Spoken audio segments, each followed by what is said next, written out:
జై భారత్. తెలంగాణ నుంచి కర్ణాటక,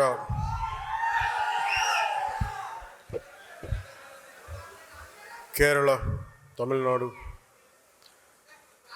దాదాపు ఈ రాష్ట్రాల నుంచి ఇంకా యూపీ కొన్ని చోట్ల కూడా ఎక్కువ సంఖ్య లేకపోవచ్చే కానీ అది ఒక 25-50 అవ్వచ్చేమో కానీ తెలంగాణలో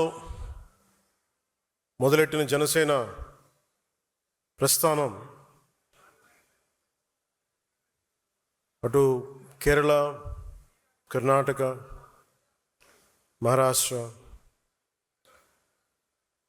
మారుమూల మనకి దూరంగా ఉండే రాష్ట్రాల్లో కూడా కనీసం ఒక 50 మంది మేము జనసేన కోసం పనిచేస్తామని యూపీ లాంటి రాష్ట్రం నుంచి కూడా రావడం నాకు నిజంగా చాలా చాలా ఆనందం కలిగించింది. 150 మందితో తెలంగాణలో ప్రారంభించిన జనసేన ఈరోజు 21 లక్షల పైచిలకు సభ్యులతోటి, ఉద్యమీ సభ్యత్వంతో ఈరోజు ఇక్కడికి మిమ్మల్ని ఈ సందర్భంలో కలవటం నాకు చాలా చాలా ఆనందంగా ఉంది. ఇందాక రాగానే అడిగిన ఆరోగ్యం ఎలా ఉందని, ఆరోగ్యం బాగుంది. చెప్పాలి కదా నాకు, అంటే ఆరోగ్యం ఎలా ఉంది ఇవన్నీ అంటే కారణాలు ఏంటి అని అంటుండే మన వాళ్ళు ప్రేమతోటి నా భుజాలు లాగేశారు. సో నాకు లాస్ట్ 2-3 ఇయర్స్లో ఏమైందంటే ఎలక్షన్ ముందు నుంచి కూడా 1 ఇయర్ ముందు నుంచి కూడా తిరగటం వల్ల ఒకటి కరోనా టైంలో నాకు ఈ కరోనా రావడం, ఒకటి ఈ లంగ్ ఇన్ఫెక్షన్ పోలేదు, అలా ఉండిపోయింది, అదొకటి. తర్వాత ఈ దుమ్ము ధూళిలో తిరగటం వల్ల అది లోపల ఒక ఈ సైనస్ ప్రాంతాల్లో చాలా కరుడుగా హార్డ్ అయిపోయింది, ఆ డస్ట్ బాల్ అయిపోయింది. అందుకని ఇక్కడ వాచిపోయేది, నాకు అర్థమైంది కదా చాలా కాలం. ఆ తర్వాత ఇంకా ఒక సైడ్ ఒక రోజు సడన్గా ఈ ఎడ్జ్ మన ఏమంటుందని ఎక్స్టెండెడ్ విషన్ కనిపించలేదు ఒకరోజు.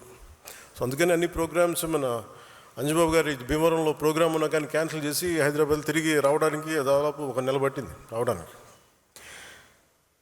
అలాగే మిగతా వచ్చాం కదా అని చెప్పి ఏంటంటే ఇబ్బందులు ఉన్నాయి అన్నీ చేయించుకుంటే ఈ 2 భుజాల మధ్య కూడా టేర్ వచ్చేసింది. వాళ్ళు అడిగారు ఎట్లా, క్యాల్సిఫికేషన్ కూడా వచ్చేసింది 2 భుజాలు, మన భుజాల్లో ఎట్లా వచ్చింది అని అడిగితే ఏం లేదు, నన్ను మా వాళ్ళు ప్రేమతో లాగేశారు అన్న అని చెప్పి, ఒకళ్ళు ఇట్లా ఆగుతారు అట్లా ఆగుతారు. అంటే అంతకుమించి నాకు వేరే కారణాలు కనిపించలే. ఎందుకంటే ఒకసారి మధ్యలోకి వెళ్తున్నప్పుడు షేక్ హ్యాండ్ ఇస్తే వదలరు కదా, ఆ లాగటంలో ఎంత బలంగా గుంజుతారంటే కండ తెగిపోయేంత.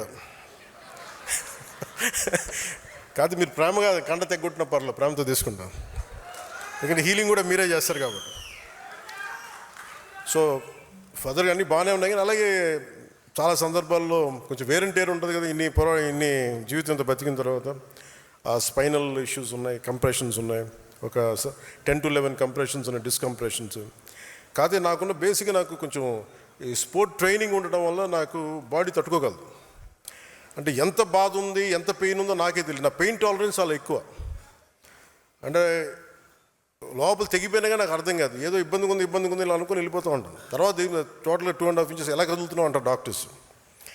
సో ప్రస్తుతానికి అన్నీ బాగానే ఉన్నాయి. I'll make sure with all your blessings I'll be all right. నా కోసం ప్రార్థించిన మీ అందరికీ కూడా పేరు పేరున ప్రతి ఒక్కరికి నా ధన్యవాదాలు.